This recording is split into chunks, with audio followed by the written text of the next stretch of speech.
and the perception of how difficult the task is increases rather than pushing on. In one experiment, students were given reminders to study throughout the day. While they were studying, most reported that it wasn't so bad, but when they were procrastinating, they consistently rated the idea of studying as very stressful, even difficult to get started. Because procrastination is motivated by a negative feeling, some individuals are more susceptible to it than others. People who have difficulty regulating their emotions and those who struggle with low self-esteem are much more likely to procrastinate, regardless of how good they are. However, it's a common misconception that all procrastinators are lazy. In the body and brain, laziness is marked by low energy and general apathy. When you're feeling lazy, you're more likely to sit around doing nothing to distract yourself with tasks. In fact, many people procrastinate because they care too much. Procrastinators often report a high fear of failure, putting things off because they're afraid their work won't live up to their standards. Whatever the reason for procrastination, the results are often the same. Frequent procrastinators are likely to suffer from anxiety and depression, ongoing feelings of shame, higher stress levels, and cognitive associated with stress. Worst of all, while procrastination hurts us in the long run, it does temporarily reduce the stress level, reinforcing it as a bodily response to coping with stressful tasks. So, how can we break the cycle of procrastination? Traditionally, people thought procrastinators needed to cultivate discipline and practice strict. But today, many researchers feel the exact opposite. Being too hard on yourself can layer additional bad emotions onto your task, making them threat even more intense. To short circuit this stress response, we need to address and reduce these negative emotions. Some simple strategies include breaking a task into small elements, or journaling about why it's stressing you out, and addressing those underlying concerns. Try removing nearby distractions that make it easy to impulsively procrastinate. And more than anything, it helps to cultivate an attitude of self-compassion, forgiving yourself, and making a plan to do better next time. Because a culture that perpetuates this cycle of stress and procrastination unfolds in the lot. Speaking of forgiveness, how good are you at apologizing? Learn what it takes with this video, and for more actionable science-based advice on how to build character, visit ed.ted.com/build character.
City.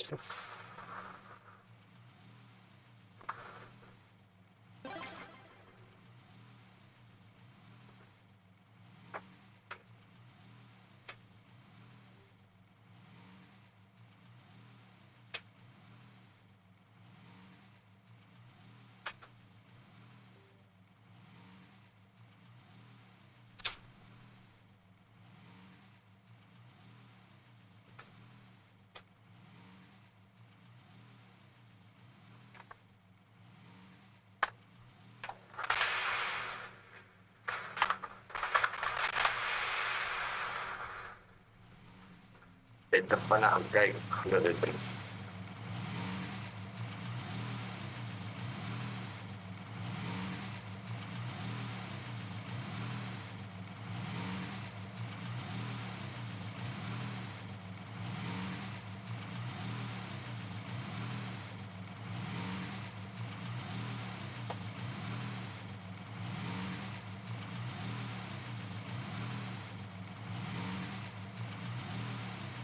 That's when the controller says hindi na mag-installer kasi hindi agad sabihin ng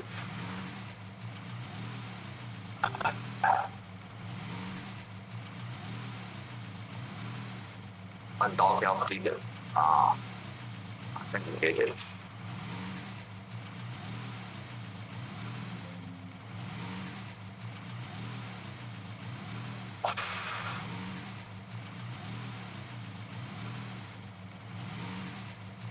Let's talk about that class. Finish.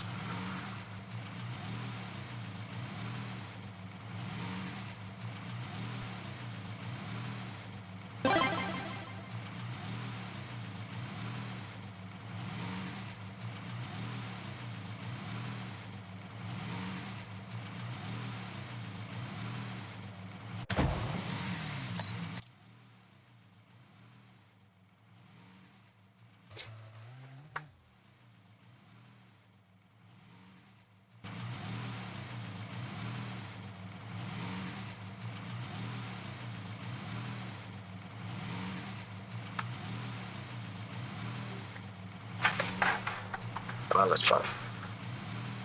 Let's just do bench.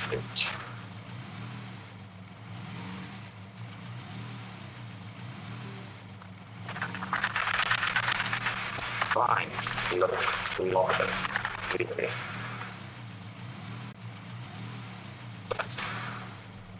That's been there. And rest.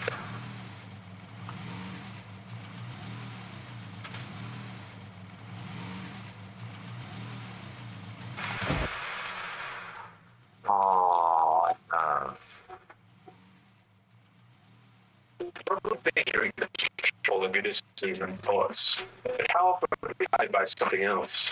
Something you can just keep in your mind. You're 21 confident catch faculties, vastness, and other phenomenon that exist within the brain. Strange things that are hardwired into all human minds.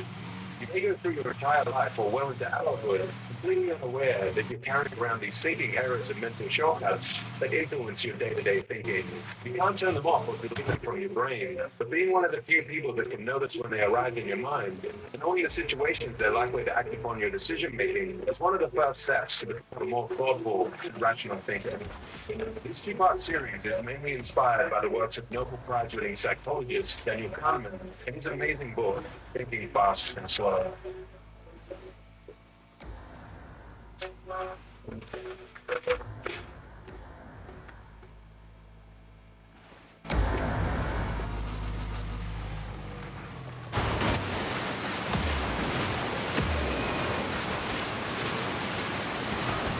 Cognitive dissonance. Fox snapped up to a lion. He stared intently at the juicy purple overripe grapes. He tried to get at the grapes, but they were too hot. Frustrated, he tried again. He launched himself upward, 50 feet closer to the fruit. He went for a third time, this time landing with a thud. Still no grapes. The fox turned up his nose. I don't really care. Only grapes that aren't even ripe. Why would I want sour grapes? He turned around and walked back into the forest. This is one of Aesop's fables, and also where we get the term sour grapes from. The fox had three choices: get to the grapes, admit that he wasn't smart or skilled enough to obtain the grapes, or to reinterpret the situation retrospectively. Or put simply, create a new belief that is in conflict with the first belief. When we choose option 3, and we have two held beliefs that are in conflict with one another, that is an example of cognitive dissonance. If you interview for a job that someone else gets it, instead of reasoning that the other person was better, you tell yourself that the job is no good anyway, or that the interviewer was unfair. When people can't get what they want, they often tell themselves it isn't what they wanted anyway. When people don't want to follow through on something, they often find new beliefs to rationalize the action and to fit the first belief. You think that all rich people are greedy and evil, but you also want to be rich. Dissonance leads to discomfort, mental stress, and anxiety. If the dissonance grows more intense, it can lead to depression. If you notice dissonance, you can ask yourself, what are the two beliefs that are competing and are incompatible? Am I telling myself this new belief because I couldn't get what I wanted? Or is this new belief because I need an excuse to explain away my first belief? What actions can I take to change my behavior or mindset and eliminate the dissonance? Because when it comes to cognitive dissonance, you can play the clever fox all you want, but you'll never get the grapes that way.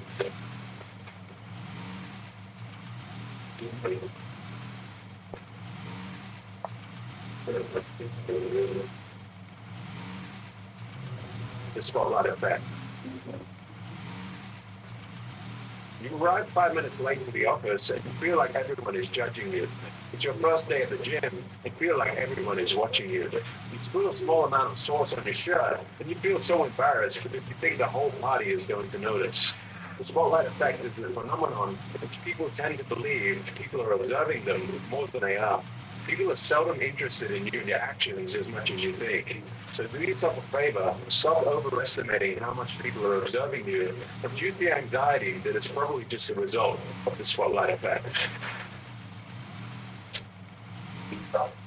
The anchoring effect.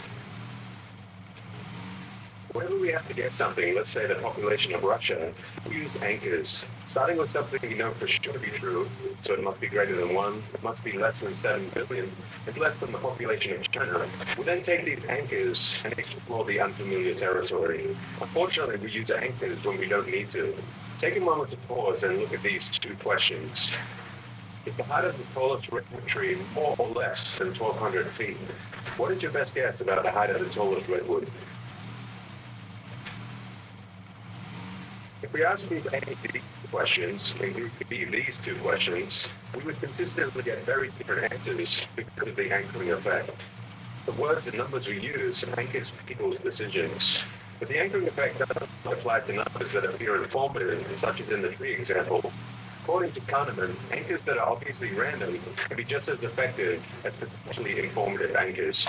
An experiment was conducted on German judges with an average of 15 years experience. Each judge was read a description of a woman who had been shoplifting, and then asked them to roll a dice, which was loaded to only add up to 3 or 9. As soon as the dice stopped, they were asked to answer how long they would sentence this woman. The judges who rolled a 9, on average, gave her an 8-month sentence.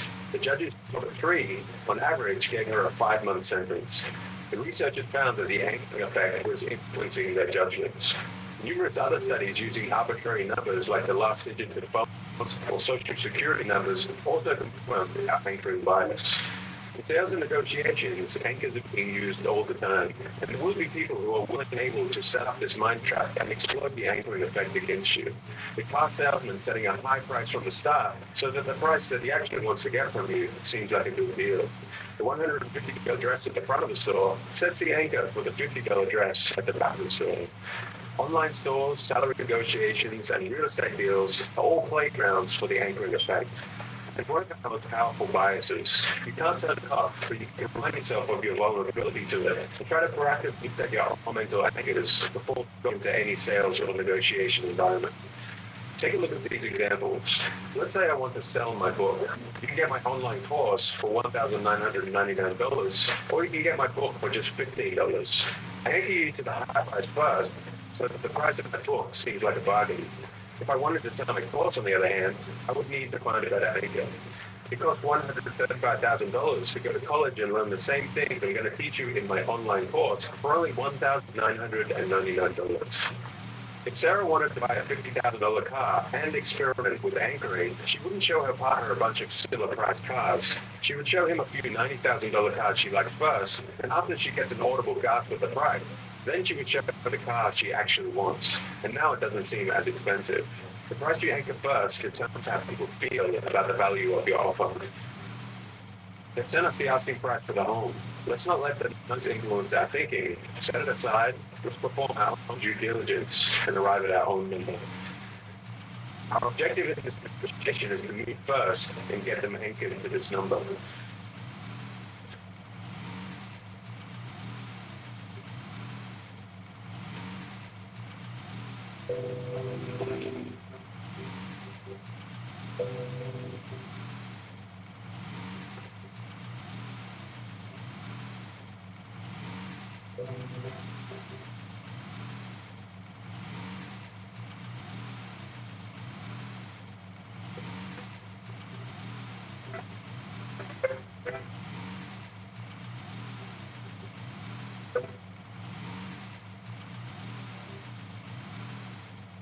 The halo effect.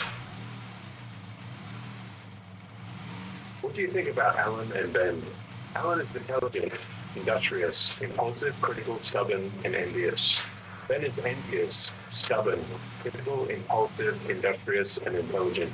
I feel like most people, you see Alan in a better light than you do Ben, even though the traits mentioned are exactly the same. When it comes to the halo effect, sequence matters. More weight is given to the first piece of information we receive. The first piece of information helps us quickly create a story of the person or situation in our minds. Sure, Alan is stubborn and envious, but that is only because he's intelligent and wants to win business. And yes, Ben is intelligent, but uses that intelligence in envious ways. The halo effect is a single initial aspect of a person or thing, determines, affects, or outshines how we see the full picture. When you first start dating someone, both parties in the relationship are on their best behavior. You start to develop a halo of positive thoughts around this person. Small traits you dislike might begin to pop up, but often go unnoticed because the halo, the positive emotions, and the initial information you gathered on this person is blinding out any of the negatives. The honeymoon phase of a relationship is often when the halo effect influences your judgment the most. If we learn that someone graduated from a prestigious university, the halo effect will distort all other traits we attribute to that person without any evidence. Bernie Madoff was the darling of Wall Street, a legendary investor. The amazing returns and reputation of his company were the halo that made people also conclude his company must be trustworthy. The halo outshone the numbers that made no sense, and the underlying fact that he was running the biggest Ponzi scheme in history. Numerous studies have shown that attractive people are ultimately perceived as nicer, more honest, and more intelligent. The halo effect can also be found in schools. If a student answers 2 essay questions and the teacher gives the first essay a high grade, he or she is prone to subconsciously give that more weight and give the second essay a higher grade also, and vice versa for low grades. In work environment, the standard practice of most meetings is to have open discussions on a topic. Daniel Kahneman, in the book Thinking Fast and Slow, argues that it's better to gather independent judgments on the topic from everyone in the group before the issue is discussed, because far too often the opinions of the first people to talk are given too much weight and increase the group's input, especially if the boss speaks first. Modern research suggests that the old saying first impressions last turns out to be true. After meeting someone for the first time, our judgment of that person can influence us for a long time into the future. We jump to conclusions and our perception of true characteristics is distorted by the halo effect. To combat this, try to move beyond the first appearance of someone or something and decorrelate error. Remember that your brain is trying to help you by making the most complete story it can, limited information it is provided. The problem is that the mental shortcut stories we tell ourselves about a person or thing are often inaccurate from reality. He knows nothing about her personality. All he's going by is how good-looking she is. He's succumbing to the halo effect. Hey, look, this new applicant graduated from Harvard. She doesn't have any experience in this position, but I think we should interview her anyway. Let's gather ideas independently on this topic before the meeting. I don't want my ideas to influence the group's.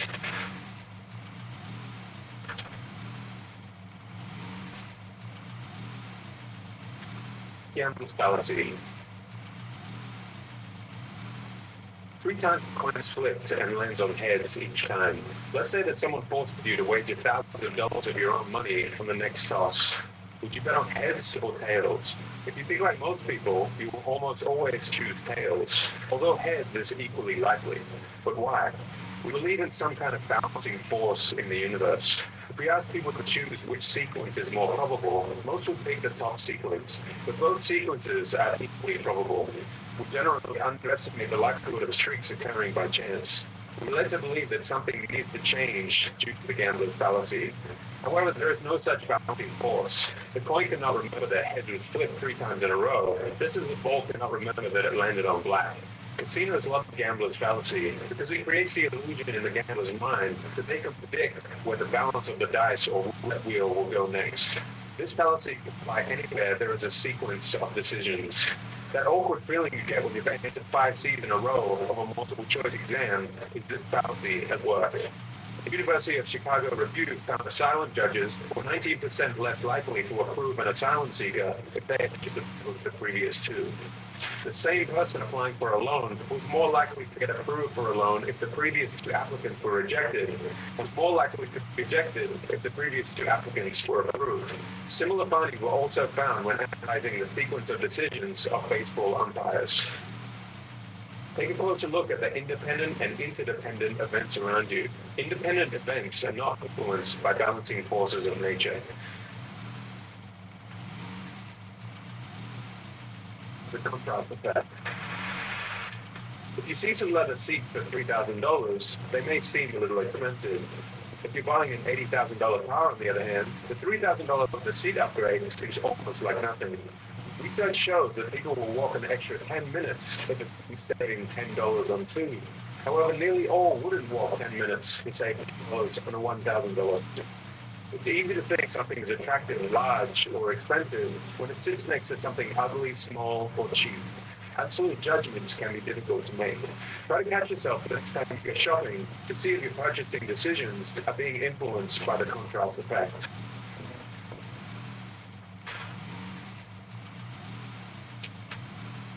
Confirmation bias. If you have an existing belief about something, you go in search of evidence that supports that belief, which further reinforces the belief. Continue this cycle. If you come across evidence that doesn't support your belief, you filter the disconfirming evidence. Your brain forgets it after a short period of time. We never like to believe in a falsehood or made a bad decision, which is why we tend to filter what information we pay attention to. This is confirmation bias, the tendency to interpret information so that it becomes compatible with our existing theories and beliefs. This bias is subtle, unconscious, and always present in the mind when rational thinking is needed. As opposed to the scientific method, where you form a hypothesis or ask a question, gather evidence, and then test the hypothesis, this is hard work and may entail some unpleasant truths. This is John. John begins with a simple theory or belief. He turns to Google, a subconscious is in search of the first information that confirms the belief, and confirmation bias takes care of filtering out the rest. I think it's one of the best ways to it would tell us that his bias. Yeah.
by trying to refute the hypothesis.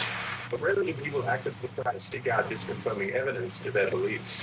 We hate to be wrong, so why would we actively try to seek out information that is in conflict with those beliefs?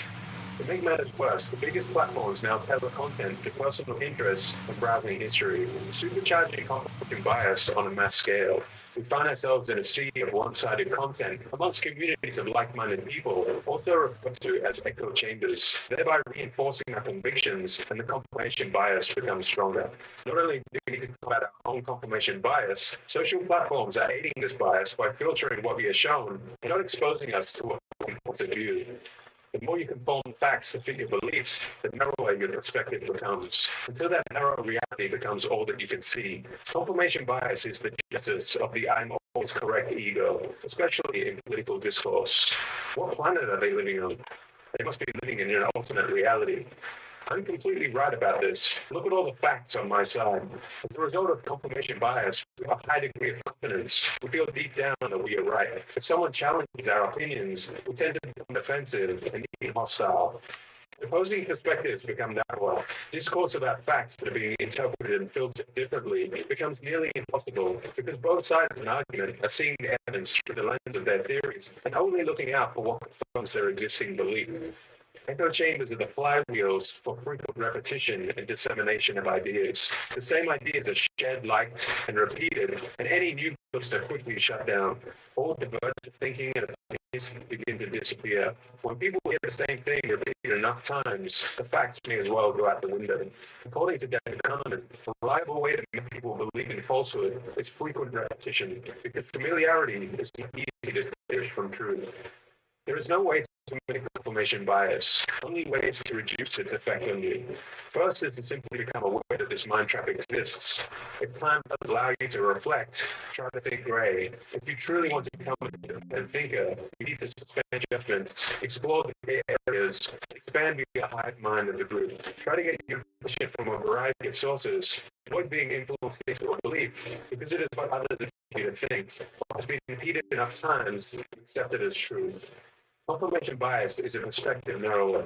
Try to widen your perspective, because in most cases, the objective facts lie somewhere in between in the gray area.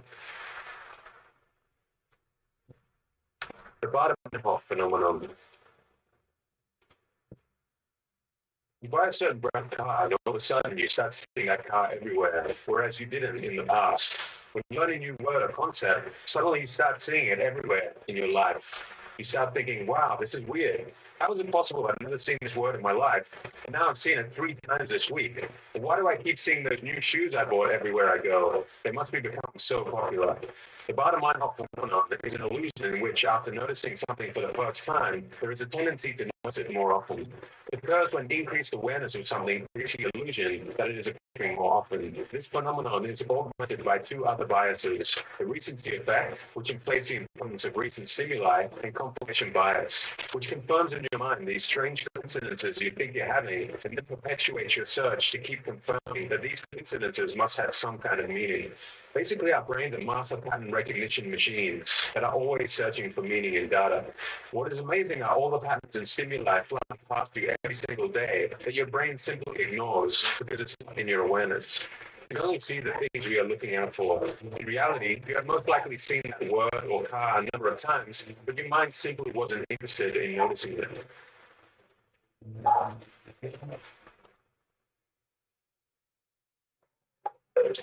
Zeigarnik effect. We can almost always remember incomplete tasks, but we easily forget completed tasks. To put simply, incomplete tasks will stick around in our memory longer than completed tasks.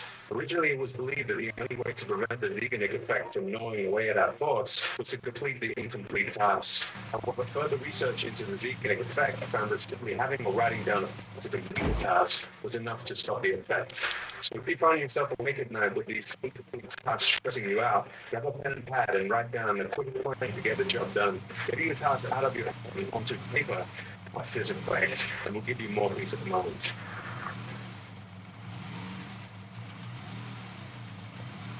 The paradox of choice. At a supermarket, 2 experiments were conducted. In the first experiment, 24 different types of jam were available to freely test and buy for a discounted price. In the second experiment, only 6 different types of jam were available to freely test and buy for a discounted price. The first experiment attracted 60% of shoppers and 3% bought jam. The second experiment attracted 40% of shoppers and 30% bought jam. Even though more shoppers were initially attracted to more variety, with less choices, the supermarket was able to sell 10x the amount of jam. This is the paradox of choice. For most people, a large selection of a given product is seen as a net positive. But once the number of choices increases past a threshold, our subjective state becomes negative and leads to inner paralysis and decision fatigue. The paradox of choice can also be found in modern-day dating. In the past, you married people you met locally. Nowadays, we have too many choices. You may think that all that variety would make it easy to find the perfect partner, but more optimal decisions can be made. We'll give you some amount of options to choose from. When faced with a small number of options, people can easily weigh the pros and cons of each and be fairly satisfied with whichever option they chose. When faced with a large number of options, knowing which option is best becomes more difficult, and the more options there are, the more chances there are of feeling regret. With more options, the more you feel the need to compare. The attractive features of the alternatives diminish the satisfaction in your final choice. Even if we made an excellent decision, the opportunity cost of the other options detract from the overall satisfaction of our choice. Too many choices often leads to people not making any choice and giving up on the endeavor altogether.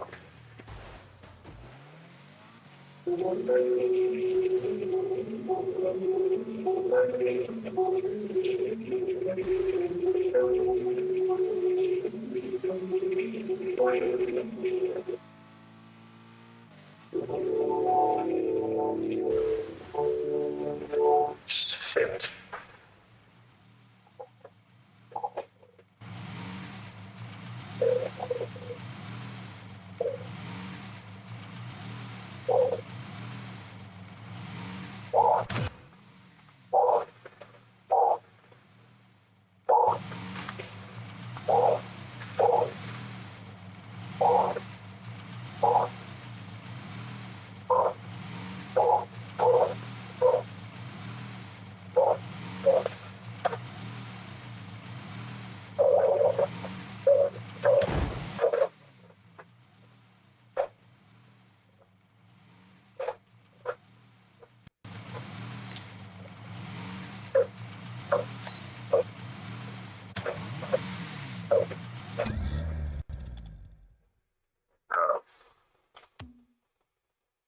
Oops.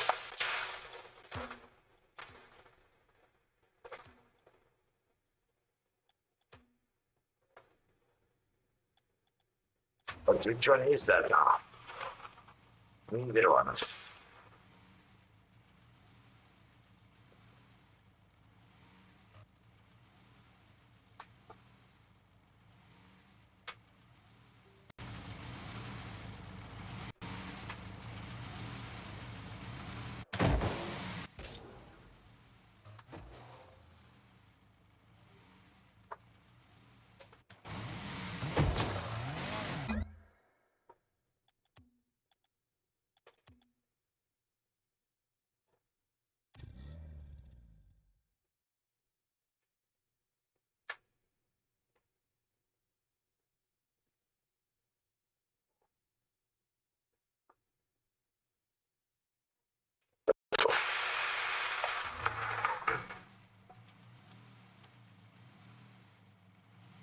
You probably think you're in complete control of your decisions and thoughts, but how often are they guided by something else?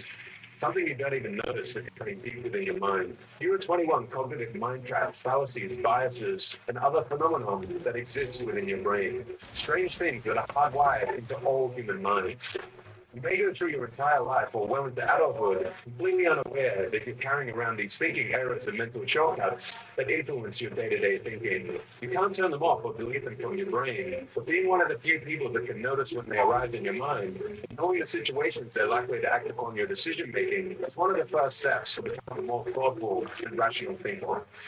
This two-part series is mainly inspired by the works of Nobel Prize-winning psychologist Daniel Kahneman and his amazing book, Thinking Fast and Slow.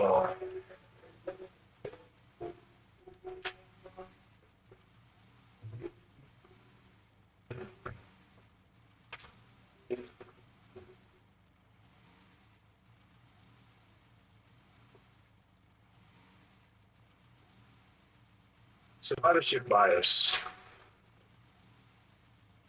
During World War II, Navy researchers conducted a study on the damage done to aircraft by enemy fire that had returned from missions. They concluded and recommended that armor needed to be added to these areas with the most damage. At first, this seemed like the most reasonable course of action.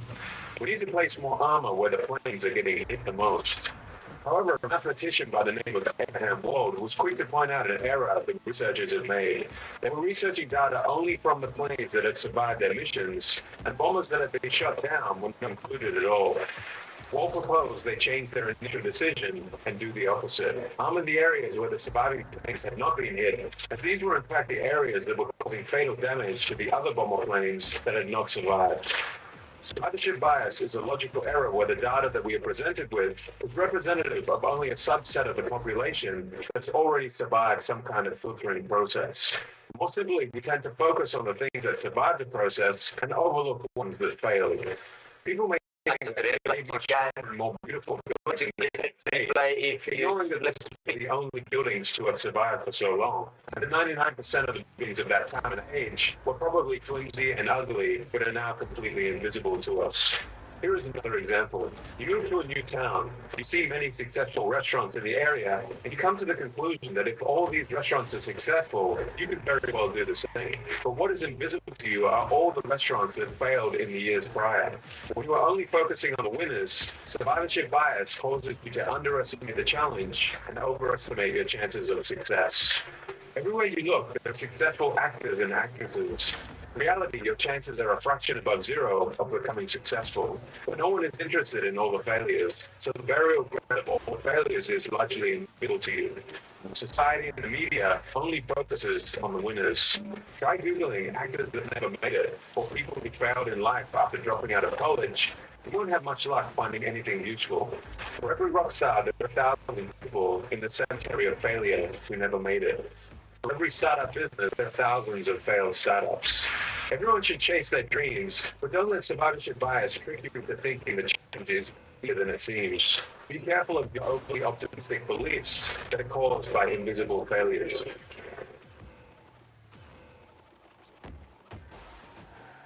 Self-serving bias is a fundamental attribution error. You receive an A on the test due to your hard work. However, you fail the test because the teacher is unfair. Maybe it's sticking now. The CEO, all the great things that happened to the company that year were a direct result of his or her brilliant decisions. If the company has a bad year, the economy, interest rates, and government policies are to blame. According to the self-serving bias, our failures are due to external forces, but our successes are the result of our internal actions. For most people, the natural reaction to a negative outcome is to find an excuse for it and to blame others. To combat this, the first step is to simply become aware of this bias, try to practice humility, and always seek accountability and feedback on your strengths and weaknesses from others. Self-serving bias is also closely linked to fundamental attribution error. We judge others' behaviors on their personality or fundamental character, but we attribute our own behaviors to situational factors. If Simon is late to work, it's because he's a lazy person and doesn't take his job seriously. If you're late to work, however, it's the traffic and the weather's fault. Try to catch yourself in situations where you're judging someone else on their personality in a way that you would blame external factors in the same scenario.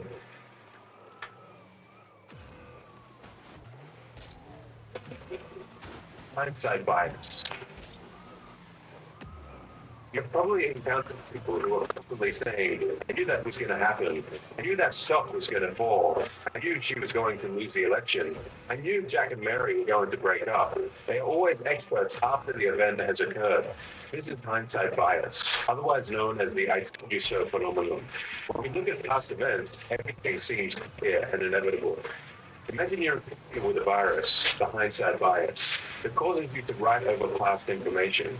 As a result of this virus, you're unable to reconstruct previous states of knowledge. Every time your operating system updates to a new version of life, you lose a lot of your ability to recall in memory what you believed in the past. We think our memories are clear, but in reality we are poor at remembering the past accurately. The hindsight bias is a memory distorter. Memories of what you actually said or believed before the event are distorted to try and make your past opinions or beliefs more in line with what actually transpired. Here's an example. This is what you actually believed before an election. The results you observe get updated in your brain. The virus gets to work, and now when you go back to that memory, it has been distorted. And memory distortion always distorts in your favor. This causes people to misremember things they said, their past opinions, and makes people overconfident in explaining all the reasons why something happened. The events leading up to World War II at a time on the ground probably look something like this. But after the fact, with hindsight, people put it all into a neat sequence of events that people should have seen coming. Hindsight bias is especially harmful to decision makers, doctors, CEOs, and financial advisors, because onlookers don't judge the person on the soundness of their decision making, but on whether the outcome was good or bad. We blame good decision making that led to a bad result, but we praise bad decision making that led to a good result. It's easy for us to blame when we know all the facts of what transpired. We oversimplify the past, when at a time there was doubt, uncertainty, or complexity. People tend to get down on themselves, saying things like, how could I be so stupid? I should have seen this coming. And actually, they made sound judgments with information that was available to them at the time. Don't worry, Mel. The mistake seems obvious now, but it is just hindsight. You could not have known in advance.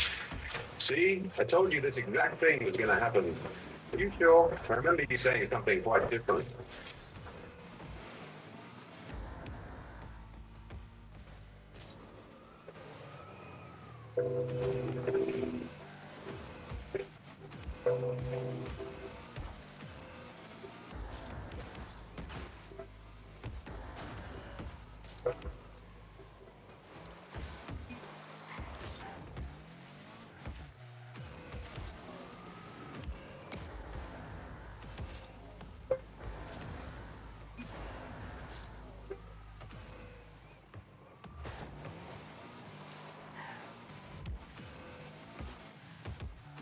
Credibility bias.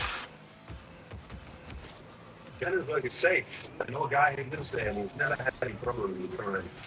Smoking isn't so bad. My uncle has smoked for 50 years and he's still alive. Humans are notoriously poor at thinking statistically, even when they are educated. We create a picture of the world using the examples that most easily come to mind. This is illogical, of course, and not in line with reality. We use statements like these to try and prove something, but they actually prove nothing at all. When we speak like this, we succumb to the availability bias. Plane crashes on news are easy to recall. Safe flights are hard to recall. The availability bias can lead us to an irrational fear of flying. The shark attack story in the news last week, easy to recall. Safe swims in the ocean are hard to recall. The availability bias can lead us to have an irrational fear of being attacked by a shark. We estimate the likelihood of something happening by the information most available in our memory. Here is all the information. And here is the information most available to us. It could be something you saw recently, something in the news, or something extreme. Here is an example. The chances of getting attacked by a shark in Australia are around 1 in 1 million. Now let's imagine this is your perceived risk to that happening. You see a news story about a shark attack somewhere in Australia that you've never heard of. You hear a story about a shark attack in the same state that you live in. A friend of a cousin tells you his uncle was attacked by a shark just last week. Someone in your family was attacked by a shark yesterday. The closer you are in proximity to the available information, the higher you perceive the risk. The facts and statistics have remained the same, but the information most available to us changes how we make decisions. With availability bias, we go through life with an inaccurate risk map in our heads. We overestimate the chances of an airplane crash, a car accident, or a terrorist attack, and we underestimate the chances of dying from cancer or diabetes.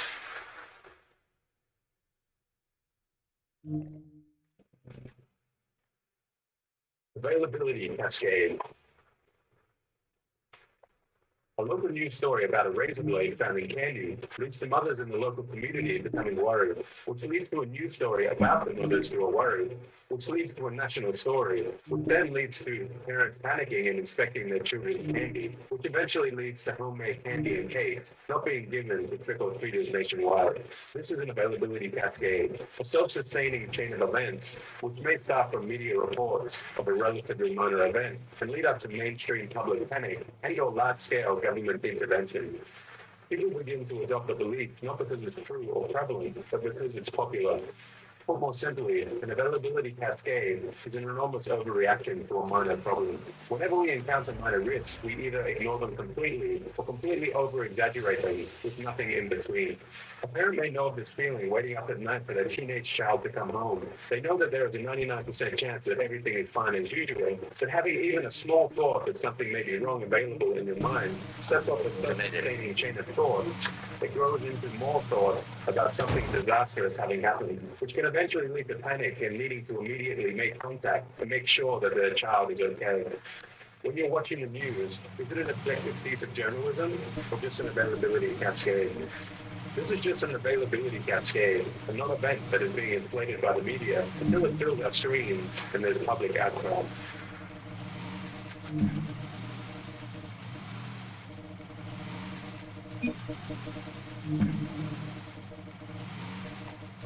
Some fallacy. You go to the cinema with your friend. After 25 minutes, you both realize the movie is awful. You turn to your friend and say, "This is terrible, let's get out of here." He replies, "Yeah, it is, but we spent a lot on these tickets. You can't just leave now." This is the so-called fallacy. You've spent the money either way if you stay or you go. Another example, maybe you have a girlfriend that is continually unfaithful, but you keep forgiving and accepting her back. You may say things to yourself like, "I've invested so much time, energy, and love into this woman, I can't just give up on her now." If you catch yourself saying things like, "I've come so far," or "I've spent so much on this shop, I can't sell it now," when the price is falling, you're probably encountering the sunk cost fallacy. The sunk cost fallacy can especially plague investors' decision-making in the stock market. To be more rational, look at the current status and forecasts of the stock or relationship, and don't put too much weight into the past investments of money, time, energy, or love.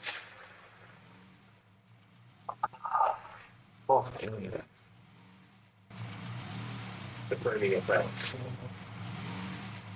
Which meat would you like to buy? 99% fat-free or 1% fat? Most people when asked go for option A, even though they're exactly the same. How about now? 98% fat-free or 1% fat? Most people still go for option A. This is the framing effect.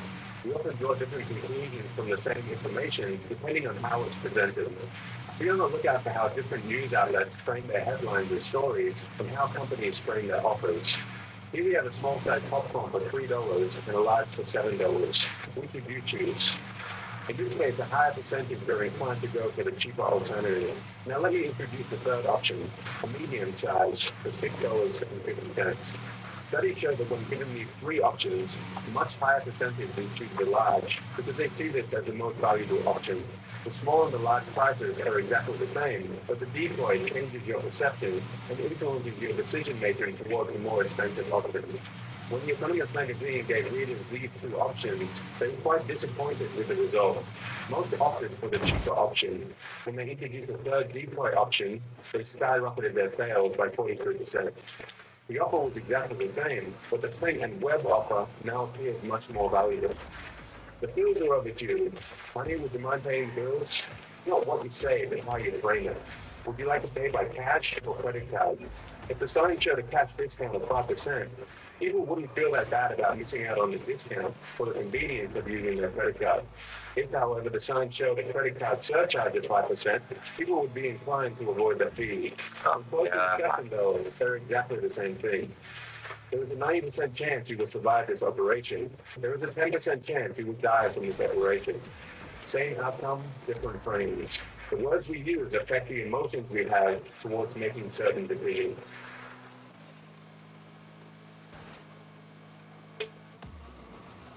The clustering rule. Have you ever seen faces in the clouds, Jesus on toast, or faces on the rock formations of Moon? The human brain is always seeking patterns and rules in everything. For the most part, the clustering illusion is harmless, but it does have some real-world implications. Investors who rely on technical analysis of charts have an uncanny ability to derive all kinds of patterns and predictions from the data. They often sense patterns and make risky investments where none ever existed. Take a moment to observe this string of X's and O's. Is the sequence random or planned? Even though they are completely random, people when asked will often come up with all sorts of laws or rules to explain the patterns of the world. To overcome your sensitivity to pattern recognition, try to regain your skepticism. If you find a pattern, ask yourself if it is more likely to be pure chance, or am I falling into the clustering illusion?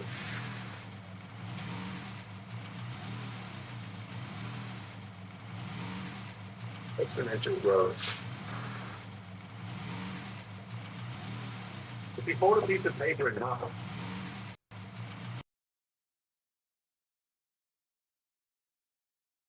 how thick would it be after 50 folds? If you guess the feeling is thick, you would be slightly off.